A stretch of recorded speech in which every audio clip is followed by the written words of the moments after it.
The topic that I chose for this evening is the Mesilas Yesharim, Perek Chaf Beis. If you're in the classic edition, it is on page 282, the edition Hebrew and English. Otherwise, chapter 22, Beveyor Midas Anavah, to explain the quality of humility. And I'd like to give a bit of an introduction, slightly related to the inclement weather that we are experiencing, and I hope everyone is safe and well. And it is a very beautiful message that we're sending to each other collectively. And I'm sure HaKadosh Baruch Hu is quite proud that despite whatever challenges we've got, we are using technology to make sure that our monthly shir continues. And once again, our thanks to Judy, Susan, for arranging the technical part of this, and also to Ina, who usually hosts. And we hope, despite our not coming to your home this evening due to the weather, but your home should still be blessed, place of blessing, and we thank you for your hospitality, even on the week that we're not able to avail ourselves of that. A number of years ago, the OU was producing a very beautiful self-study series called the Pardes Project. I had a personal affinity to the series as it was being produced because the Rav of my shul in Monsey at the time was Rabbi Yaakov Haber, and he was the one putting them out for the OU. And one of the particular sessions of the Pardes Project was entitled Repairing the Future, the concept that our actions can impact the future in a very dramatic way, even if we think we're just doing some little activity. I'd like to read to you from the front cover of this Pardes Project. For every action, there is a reaction.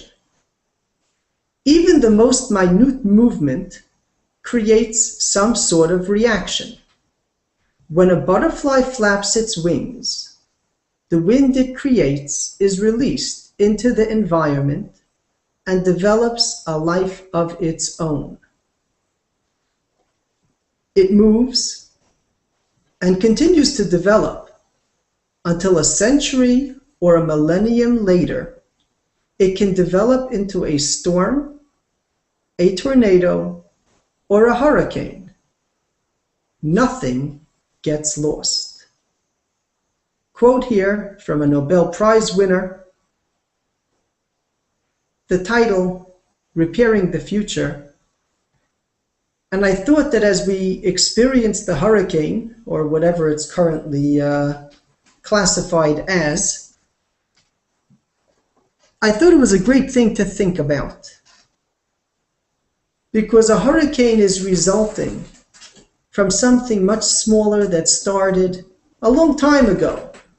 And eventually reactions have reactions until finally there's a result.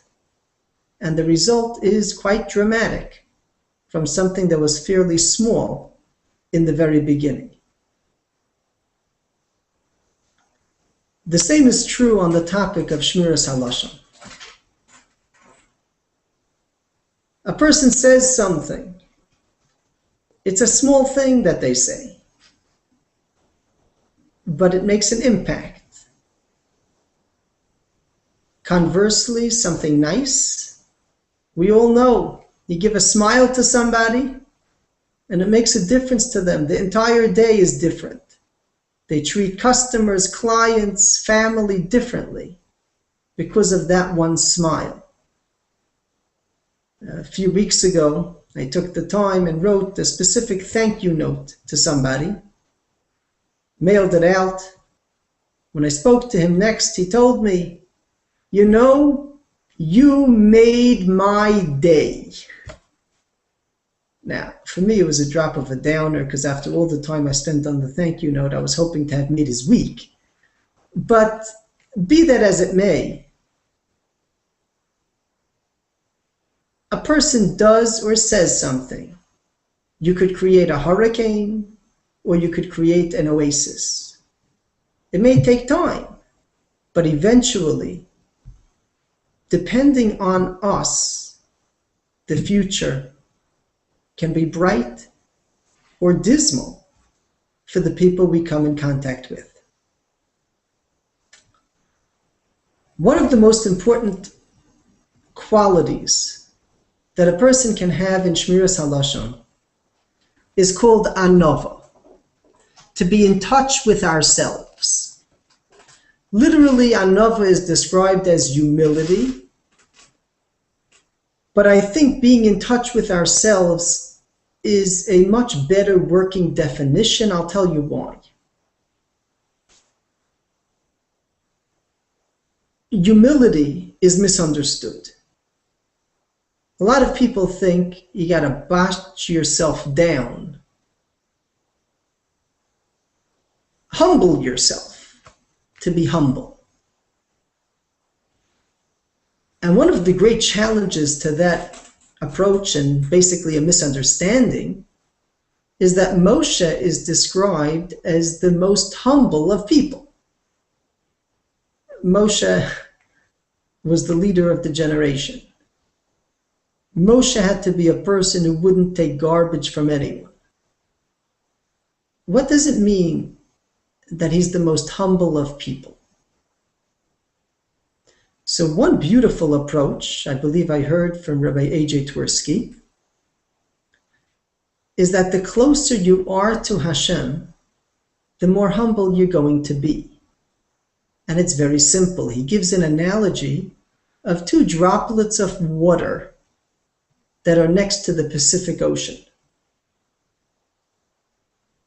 Imagine the two droplets trying to argue with each other.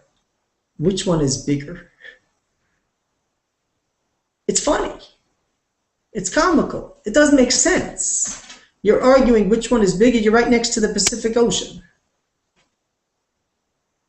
And that's how a person who's close to Hashem simply conducts themselves with humility, because standing next to Hashem, it's absolutely silly to be haughty against somebody else. But our working definition of humility, I think, works even better. Humility is not to keep telling yourself that you're not great. Bash the ego, have a low self-esteem. Moshe Rabbeinu would never have been Moshe Rabbeinu if that's what he did to himself. Humility is honestly to be in touch with yourself. And as we'll see certain perspectives in the text, you come to realize that you're not greater than somebody else. You're simply developing the talents that Hashem gave you. And you hope that other people equally develop the talents that they were given. It's a positive experience. And that sense of humility places you as a person who wants to service others, help others, and provide guidance, assistance. It's not haughty at all. In fact, we find an expression in the words of Chazal that Hashem is humble. Wherever you find Hashem's greatness, Shamat hamotze anvisanuso, you find his humility. How can Hashem be humble? What does that mean? But humility means not to hold yourself greater than other people, but to know who you are and to make an effort to come through for other people and to help them. Before we start the text itself, I'd like to take a glance at the emails and comments that may have come in. If you'll bear with me one moment.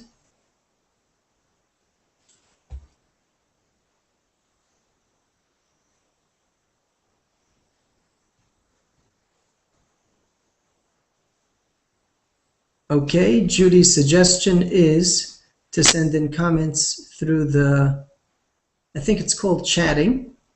You're welcome to do that, or you could do the regular email response. Either way should work for us.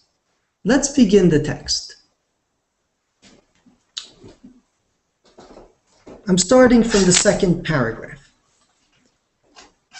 Hine, kalal hu anava, the basis of humility, hu eyos ha'adam bilti machshiv atzmo, that a person should not think too much of himself, mishum tam sheyiyah, for any reason. V'zeh hefech hagaiva mamash, and this is the opposite of haughtiness, where a person thinks he's amazing and greater than everyone else. Ve'atoldos hanimshachos mizeh, the result of this, tihiyena hahafchiyos shel toldos hagaiva, will be exactly the opposite of haughtiness. B'tchila tzarech sheyeh ha'adam anav b'machshavto, but a person first has to be humble in their way of thinking of themselves, v'achar kach yisnaig b'darkei ha'anavim, and afterwards to act in the way of humble people. A genius thought, ki im lo yiyah anav b'daito, if a person is not thinking of themselves as humble, v'yirtza liyos anav b'maisa, and he wants to act like a humble person, lo yiyah ela min ha'anavim hamidumim, he's going to be a humble person who's a fraud, a charlatan, tzivuim, people who are simply external in their saintliness, but they don't really feel the way they're acting, and therefore it's one big charade. There's a classic example of this. There was a person in some town in Europe, they say the story, who thought a lot of himself in his saintliness. So they wanted to expose him. So one time when someone pushed him, a rabbi standing nearby called out, "Don't push him. You have to show him respect. He fasts every Erev Rosh Chodesh." And the man responded, "Not only every Erev Rosh Chodesh, but every Monday and Thursday as well I fast." Very, very saintly. Mesilas Yesharim says, first, the person's attitude has to develop, and then, once the attitude is in place, the behaviors will follow. Now, the Mesilas Yesharim, in his initial presentation of Anavah, gives what we consider the superficial approach to humility. He doesn't develop the higher level, which will be so useful to us in Shmiras HaLashon, until we turn the page. But let's begin with the first level, understanding humility really on a superficial level. He writes, starting the next paragraph, Anavah b'machshava, humility in one's thought, sheyisbonein ha'adam, that a person should think v'yisametz etzlo, and it should be truthful and clear in front of him, asher ein hatihila v'hakavod ru'uyim lo, that praise and honor are not befitting him. Kol shekain hahisnasei al sha'or b'nei mino, he doesn't consider himself greater than other people of humanity. V'zeh, why indeed does he not consider himself greater? Because he knows that he has flaws. And he knows that it's impossible for a person to achieve perfect status in all areas, and he has chesronos rabim, many shortcomings, either his nature, his family, his history, his behavior. A person knows his shortcomings, and that puts him in his place, so to speak. Not that anyone else is talking about him, but he himself knows.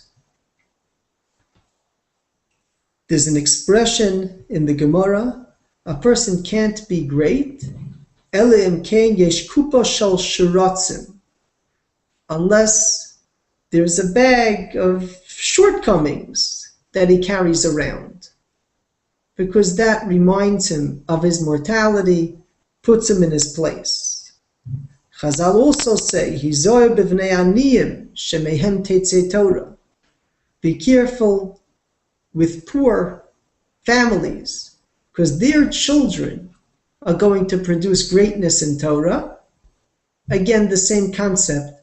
A person with shortcomings is better equipped to have a sense of reality about themselves.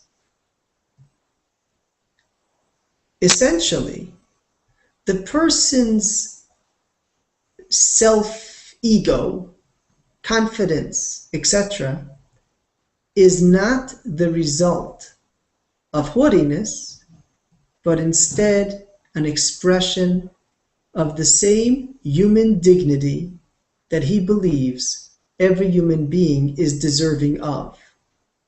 I have assets, things I'm good at. I also have my shortcomings. So does the next guy. And when a person has that perspective, it's certainly helpful for Shmiras HaLashon. You see a shortcoming in somebody, you take it in a different perspective. It's also helpful in all areas of mitzvahs. If you give tzedakah or do chesed for somebody, it's a different attitude, a different way of dealing with them. Because essentially you're saying, every person falls on hard times. You're no better or worse than the next person. I'm sure when you have it, that you can help somebody, you do so. And right now, I'm in a position, I can give you a hand. Let me help you. There's a beautiful story that comes to mind of a person whose business was faltering, and someone came over to him and told him, I'd like to offer you a long-term loan, as long as you need it for. $25,000, it'll help you pay your vendors, it'll help you keep the business afloat. So the man took the money. He said, when do I have to pay it back? Whenever's good for you. It took him 3 years, as I heard the story, and he comes back to the person who lent him the money and says, I'm ready to repay. And the lender says, no. The borrower says, what do you mean, no? It wasn't charity. You told me. You're lending the money. He says, you don't understand. No, don't pay it back to me, because I'll tell you a story. I was in a situation, and someone came over to me, and this $25,000 was a loan to me from somebody else. And when I came to him, he told me that it was a loan that was made to him when he was on hard times. And the terms of this loan are, don't pay it back to me. Pay it back to somebody that needs it and give him the same terms. And that really captures this idea, this first level of humility.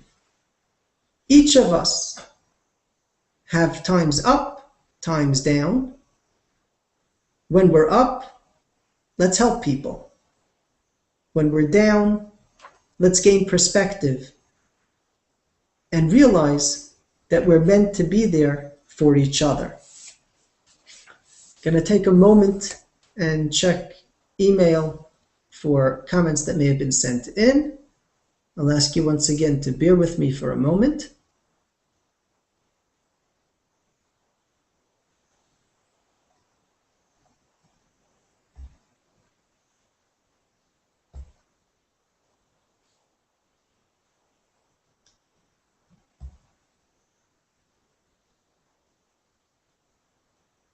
Okay, no particular questions. So I will ask you to join me on the second page of the chapter, page 284, if you're in this edition. Hine, behold.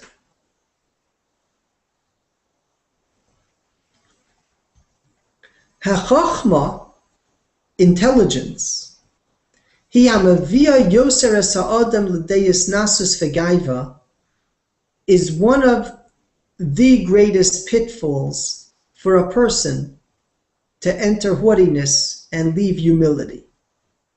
Lefi shekvar hi maila sheba'adam atzmo, because this is the quintessential quality of the human being. B'chelek hanichbod shelo, in the most honorable part of the person, dahainu haseichel, referring to intelligence. V'nei eilecha chacham shelo yiteh v'shelo yitztorech lilmon midivrei chaveirav. There is no person who doesn't have to learn from other people. Upa'amim rabos afilu midivrei talmidav, especially at times from his students. And that awareness, eich yisnase b'chachmaso, how can you think yourself haughty because of your wisdom, achievement, and intellectual greatness? I remember when I was in yeshiva, at one point I was learning with Rabbi Wein, Bechavrusa, and he must have had a rough day the day before, traveling, speaking, enormous budget on his shoulders, and we got to an abbreviation in the text of one of the Mefarshim, and he drew a blank. He couldn't remember what Kuf Nun stood for. And I had looked at the Gemara beforehand, and I realized that Kuf Nun is the commentary Karban Nesano. And I told him, I said, I think that might mean the Karban Nesano. He has a big comment, a big paragraph on this piece. Got so excited. Yeah, Kuf Nun, yeah. And in Shir that day, he said that when he got to Kuf Nun, he couldn't remember. But Ryan helped him out. It was such a profound experience for a Rebbe to purposely go out of his way and make it clear that every participant makes a contribution. Such a powerful message. And that's one of the key messages when it comes to Anavah, humility. It's not bashing oneself. On the contrary, one might actually understand Anavah as lifting everyone up, yourself included, but lifting up everybody with the same justification. Hashem created us. Hashem loves us. And if the same quality that makes me special makes you special, then the individual is not raising himself over anybody else. On the contrary, he's just inspiring everybody to be the best they can be. The Mesilas Yesharim writes, Mishu Baal Seichel Yashar, a person who's level-headed, who really understands, even if he's become a Chacham Gadol Umuflag, a great person, when he analyzes it, he realizes that there's no room for Gaiva. Kihine, behold, Mishu Baal Seichel, a person who's very intelligent, Sheyodea Yosem Acherim, who knows more than other people. Eina Oseh Lamasha V'chok Tivo Lasos. Essentially, he's doing what is natural for him.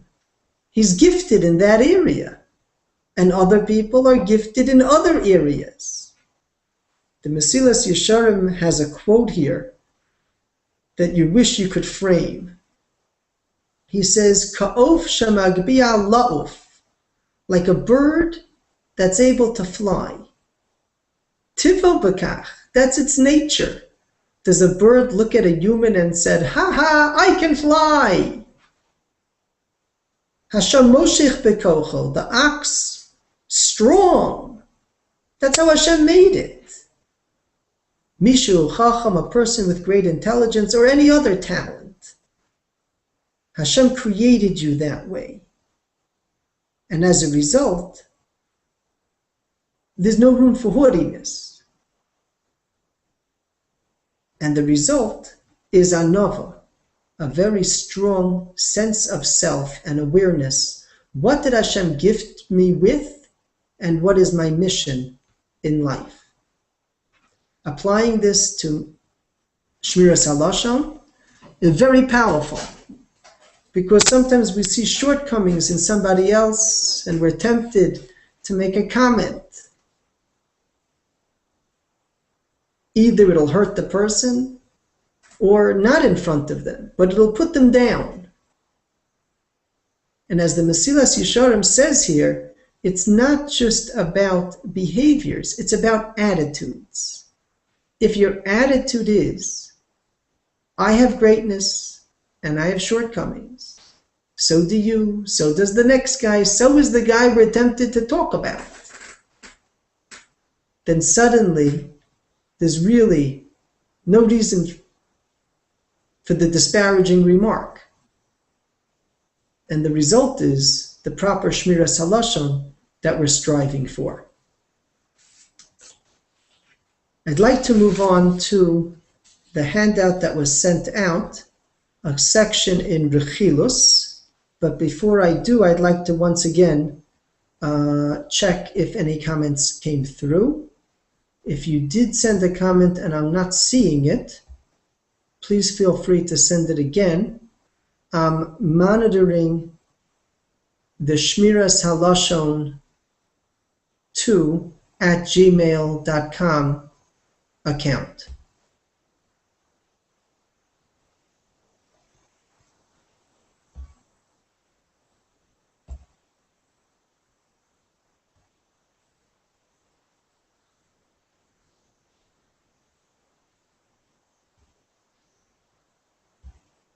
Okay, so let's continue.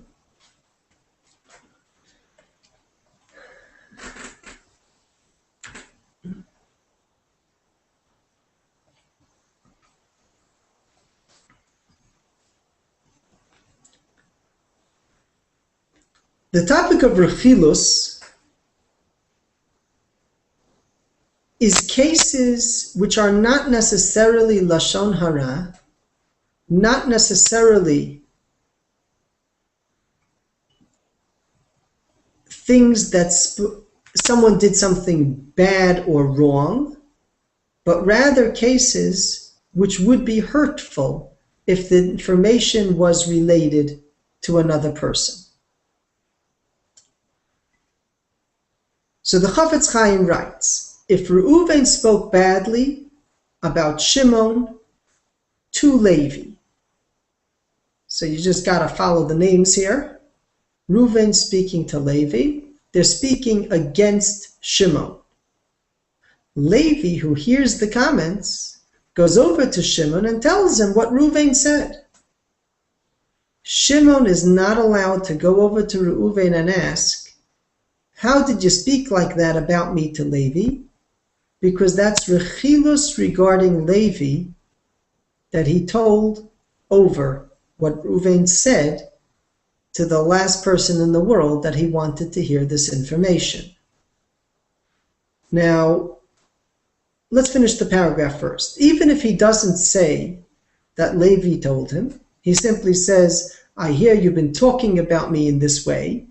It's forbidden if Reuven can figure out who told. The Chafetz Chaim concludes with an editor note, in our great sins, this is common. Now, the question that many people wonder about, to make this practical, what happens if someone's speaking badly about you and you've been gifted that you find out who's saying the bad information? Why can't I confront them?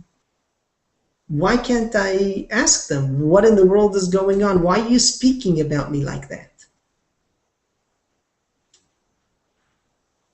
So we do need to take a step back over here and realize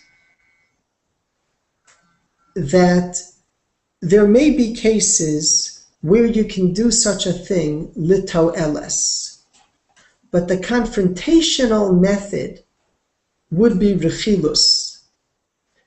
Even if the original person was speaking, we have to clarify.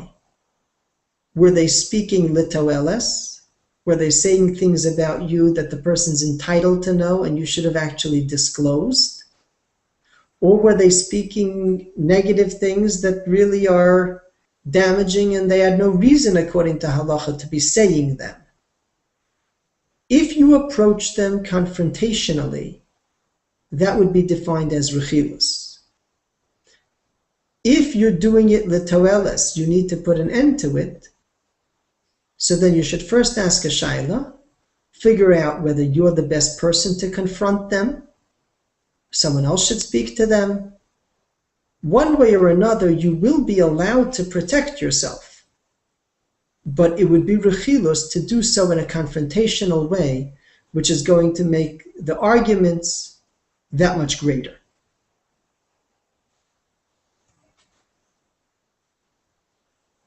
The Chafetz Chaim continues and tells us, rechilus applies even if you said it to another person and not the one who it directly affects, because it will end up creating hatred because the information gets around, it gets repeated, and it would still be rechilus.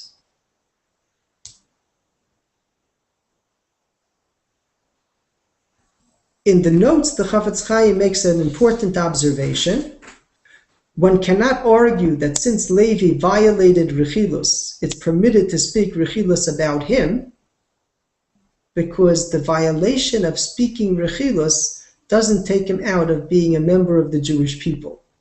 And this is a big mistake people make. They use the expression, it's a mitzvah to speak about people like them. So I'm allowed, I have a license to speak Lashon Hara. And the reality is, just because someone else spoke Lashon Hara doesn't take them out of the rules of being Jewish and having the right to be protected. Of course, if there's a problem, especially a problem in the community, it has to be handled in a way that's lito eles, in a way that's constructive, rather than in a way that causes the issue to explode even further. Also in the notes, there's a story about Reb Shimon Bar Yochai, who was teaching his students a proper perspective about Rome, and a man, Yehuda ben Gerim, related it to the Roman authorities, whether Reb Shimon Bar Yochai was totally justified in teaching his students, etc., but it's rechilus. Relating information, it might not be Lashon Hara, but it's rechilus. It causes damage. It causes the person to be hurt, and as a result, it's forbidden to have done that. Also, the last lines on the handout, the Gemara records, one who leaves Bezdin does not have the right to say, as a judge, I tried to rule differently, but my colleagues outnumbered me, so that people should be able to pinpoint who it was that ruled against them. This is stated as a rule, even if he's not talking directly to the litigants, because word gets around and could cause damage to people. A person sitting on a Bezdin is not like a elected official. A person sitting on the Bezdin is being trusted for high moral caliber to rule in the way of halacha, and they're not supposed to be stressed by who agrees with their ruling and who doesn't agree with their ruling. If we don't trust them, we shouldn't appoint them to Bezdin. Bezdin does not work in the way of an open vote in Congress, and this is subject for a different discussion. Some people find it odd. We live in democracy. They're supposed to vote my way. I'm paying their salary. In the case of Bezdin, it doesn't work like that. And as a result, the high caliber would actually be compromised, and the person would be unfairly pained if the information gets out who did the ruling in whose favor.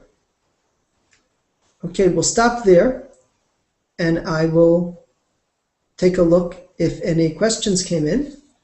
Please feel free. Shmiras Halashon 2 at gmail.com, the same account from which you got the link.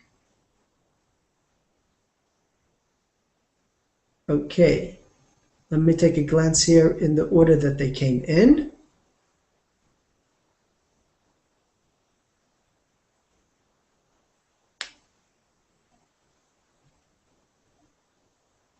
How can these principles be applied to a work situation when talking to a boss and wanting him to have confidence in you, but you don't want to exaggerate or make false promises of how long it will take to complete a particular project? That's a great question. I assume that it was posed relating to the humility part of our discussion. In a work setting, a worker should definitely try to present themselves in the best light possible. A number of months ago, I took a PowerPoint course here in the library, and one of the most interesting things that the instructor said after teaching the course is that you'll find yourself in the work setting, and you're going to be asked if you can do something in the PowerPoint presentation. Can you do this? And you're confident that it could be done, but you're not quite sure how to do it. And you're either going to be Googling it and figuring it out, or you're going to be asking a colleague. And she said, answer with confidence, you could do it, and then come through. And that's perfectly fine, both in terms of honesty of it and in terms of not exaggerating or making any false promises. You're committed, and you want to make it clear that you are committed, and you should be able to achieve that without making false presentations about yourself or exaggerations or I can do anything, but rather just a professional confidence that you could do it. Question: are you responsible to protect the middleman, Levi, when confronting the first person, Reuven, Lito Ellis? This is enormously touchy. The approach that I have used in the past when I needed to is I put the middle person on the spot and ask them permission that I really need to be able to dig to the point of solving this, and it's going to be clean, and you go ahead and do that. It is very delicate. You don't quite know what people's responses will be. And I grant you, it really depends on the actual case. We sometimes have to wiggle our way through it. And invariably, just like a shaila in halacha, if you think it through enough, you usually come up with a solution which you could sidestep. We find this when giving tzedakah all the time. We find the right person to give so that the family shouldn't be embarrassed. When it comes to Shmiras HaLashon, it's probably the same thing. If there's a litoelis here, you're going to need to confront the people. You can't have people constantly bad-mouthing other people. And if it got to the point that you got this information and it's damaging, there's a cute story. Someone came to the Chazon Ish and said that my downstairs neighbor is asked about shidduchim for my kids, and they always say nasty things about us. And after the Chazon Ish thought it through and heard the case, his response was, trust me, when the right shidduch comes, they're going to ask the upstairs neighbors, not the downstairs neighbors. Because somehow Hashem is going to orchestrate a way for you to get what you need. And apparently he felt there was no direct way to confront them effectively, or they already tried and it didn't work.